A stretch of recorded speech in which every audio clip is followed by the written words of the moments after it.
Welcome to Charity Therapy, the podcast where we explore the ups and downs of the nonprofit sector and answer your burning questions. I'm your host, Jess Birkin, owner of Birkin Law Office, and I'm excited you're here.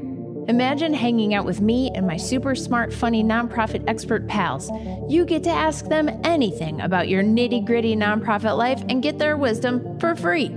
Whether you're a seasoned pro or just strapping on your nonprofit boots, we're here to share stories and remind you you're not alone on this journey. So get ready to join the conversation and bring me the tough questions. I ain't scared. Ready to rock? Let's dive in. Hello, and welcome to this episode of Charity Therapy. Hello. Jess and I are here together to tackle another listener question for you. How are you, Jess? I thought you were going to say tackle Jess's cinder blocks problem. I was like, where is she going with this? Where am I going with this? That's the ultimate question. I don't think I really knew, but when I started that sentence, I could tell. So I was like, we're going somewhere. Oh, what are we doing here today, Megan? Well, a lot of the nonprofits, as you know, the listener might not know, a lot of the nonprofits we work with are like the little guys, right? We're not doing the like big old corporate hospitals or schools and universities. They got lawyers. And stuff. They got their own peeps. It's a whole thing. We're working with like the little guys, the little leagues, the like cat shelters and the food shelves and all that kind of stuff. And so these organizations are very small. But Jess, I've heard you say it about 1 million times. And if I had a nickel for every time, I would be a very rich woman. Even the smallest nonprofit has more in common with a Fortune 500 company than it does with a lemonade stand. Yes, I stole that from Megan Tarnow. She said that once. And Megan Tarnow is a great financials advisor for nonprofits. And I love it so much. I use it all the time because it's so true. So true. Shout out to Megan. We'll link her little financials YouTube series you did with her because that's how you can get to know Megan. Yes. So anyways, knowing that tiny nonprofits are still very complicated. Before we get into the question that I have for you in this episode, first, can you just paint us a picture of what the very, very, very smallest nonprofit could look like? Like, what's the minimum viable nonprofit? So most states require that you have 3 board members. So you need to incorporate, form a corporation, you have a board, you don't have any owners. So you have to have at least 3 people involved in making decisions together. And then you would apply for income tax exemption of some kind, whatever kind is applicable to your organization. And once you do that and you decide we're not going to pay income tax, then you get the privilege of following all the thousands of regulations that the IRS puts on to the charitable sector. And it doesn't matter if you have $10,000, $2,000, or $1 million. All the rules apply to all of the nonprofits pretty much the same way. When we're talking about public charities anyway. So what even is the question? Minimum viable nonprofit structure is like a corporation with a board of 3.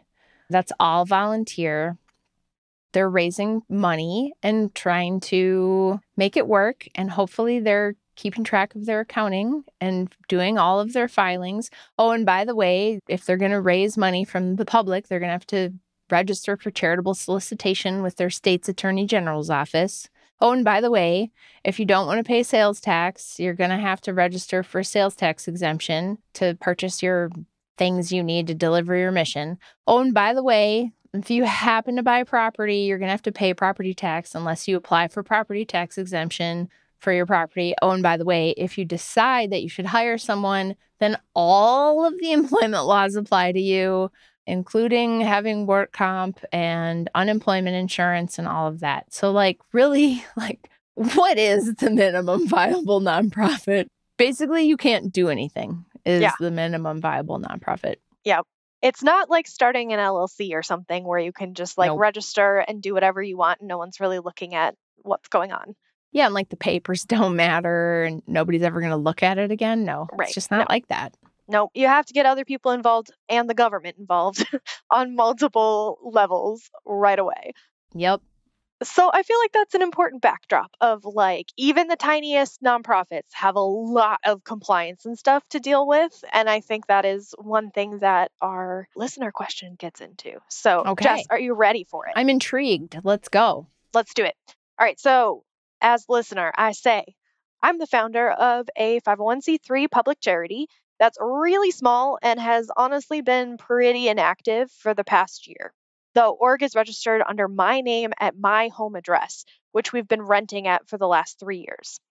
The mission of the nonprofit is to provide free social enrichment activities for seniors in our area. I'm going to be moving to a new state at the end of the month, and as such, I will need to move the nonprofit too. I need to change our registered address and or incorporate in the new state under our new address or however that might work. Has anyone done this successfully without having to create an entirely new entity?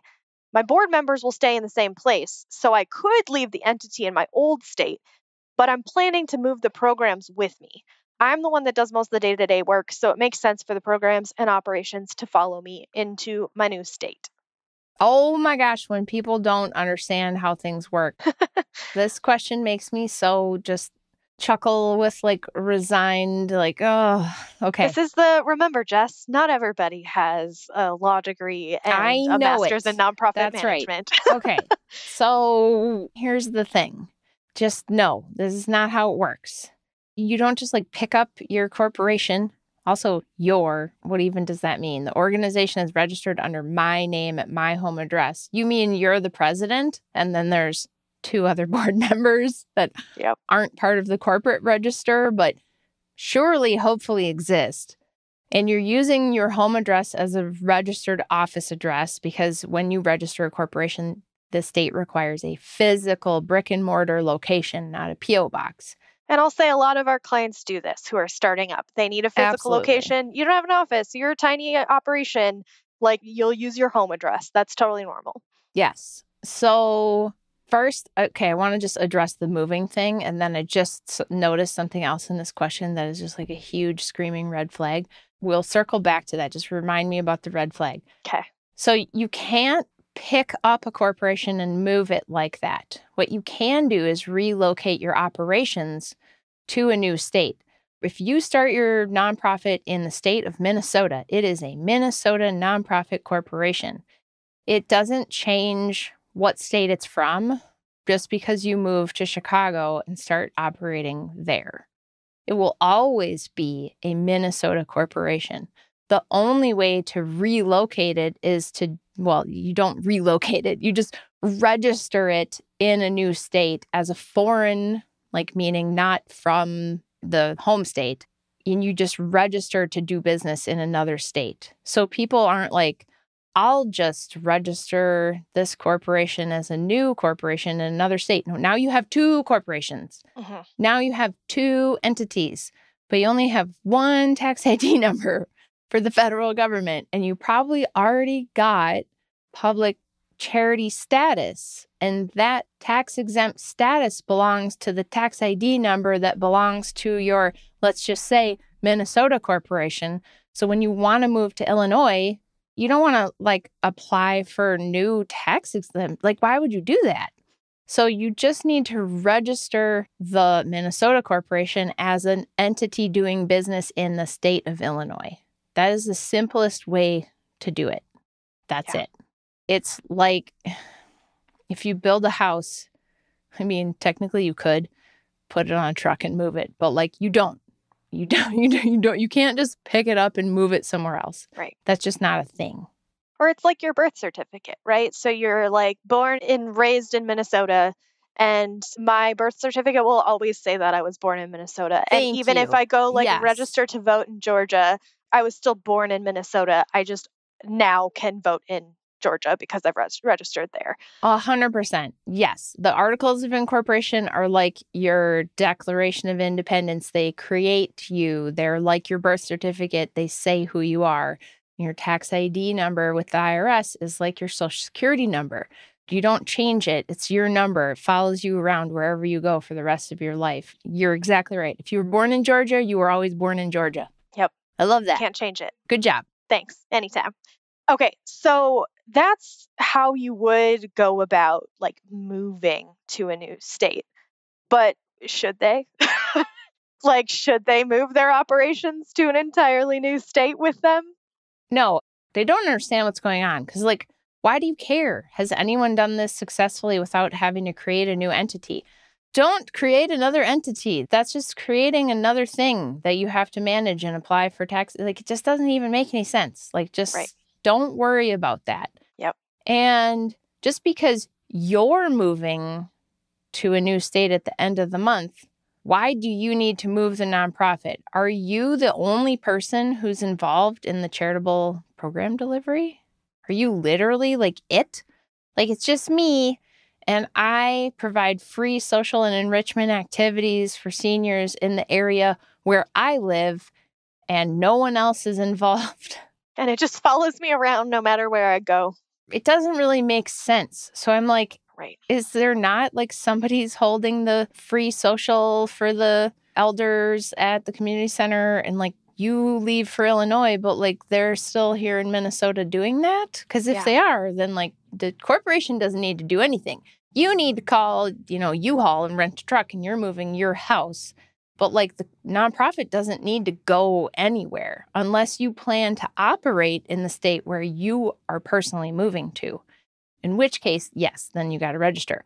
But so the red flag thing, I just realized when we were looking at this question. Dig in there a little. Okay, the org is registered under my name at my home address, which we have been renting for the last 3 years.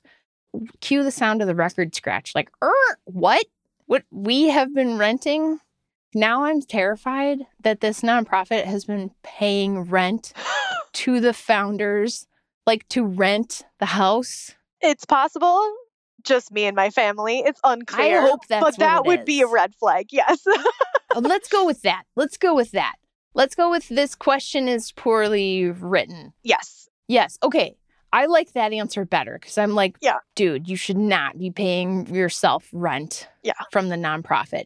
I like the idea that they've been renting a house for the last 3 years and now they're moving out. Let's go with that. I like your take. That's a whole other episode. We can talk about that at a different time for sure. So this would be how to like move some operations to another state. And, you register as a foreign entity, you get all set up to do that. But should they even do that in the first place? Yeah. I think that's a big question, Good question, because they already said it's been inactive for the past year. Right. Okay. So there's nothing to move.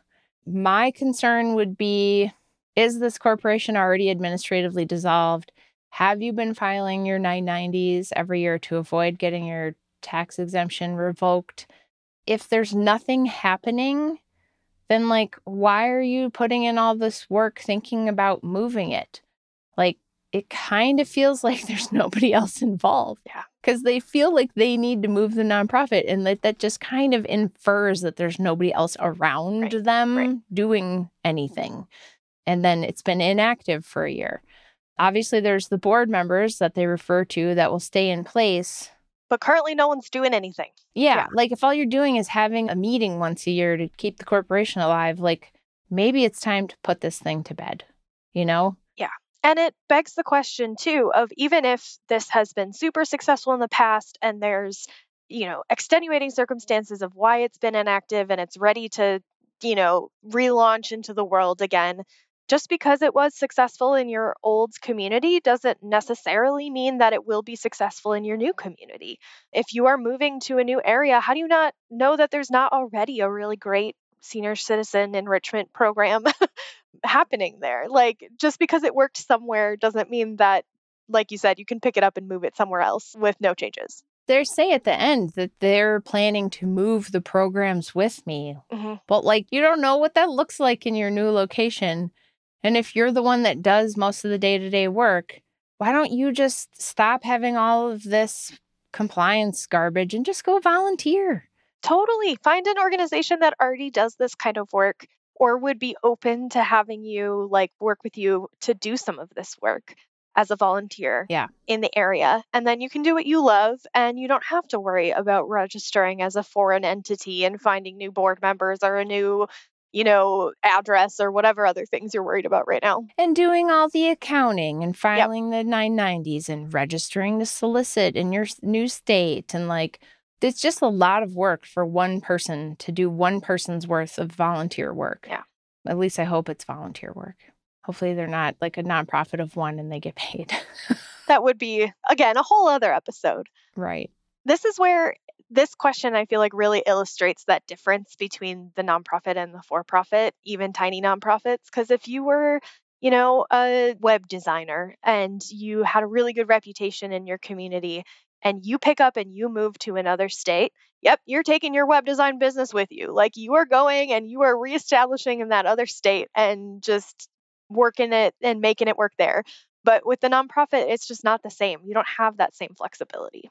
No, and it's sort of like if it's really just you, personally, my take is it's not worth the amount of effort that you need to put in. Just go be a good volunteer somewhere. Absolutely. Like, you don't need to have all of this stuff hanging over you and being a fiduciary and having the liability and all that. What are our takeaways, Megan? Yeah, I got a couple of them here. The first one is that even the tiniest of nonprofits have a lot going on. There's a lot of regulations you have to follow and a lot of rules, and you have to have other people involved right from jump. It is not the same as a small for profit business. So I think that's number one. Number two, if you are doing really great work that you want to continue doing, it doesn't necessarily have to be with a nonprofit. You can leave the nonprofit behind and just do some volunteer work. Sometimes that's the best fit if you're just really passionate about a cause. It doesn't need to be its own nonprofit. And number three, if you are, unlike this person, in a situation where you need to be moving a nonprofit to a new state, that's not something that you actually do. Your nonprofit will stay in the place where it was born, where it was incorporated, and you can do business in other states, but it will forever and always remain a nonprofit in its original state. Amen, sister. I mean, Lord, if I could just pick up a few client nonprofits and move them to a better place, it'd be really great. Well, Megan, thanks for being here. Thanks for having me. Folks, if you enjoyed this episode, do me a huge favor. Rate it, review us, subscribe, share it with a friend. Just please do it. It really helps us out. If you have a question or a story to share, I want to hear from you. I really, really do. Okay, so go to charitytherapy.show and leave us a note online or leave a voice memo by calling 612-208-9120. Thanks for listening.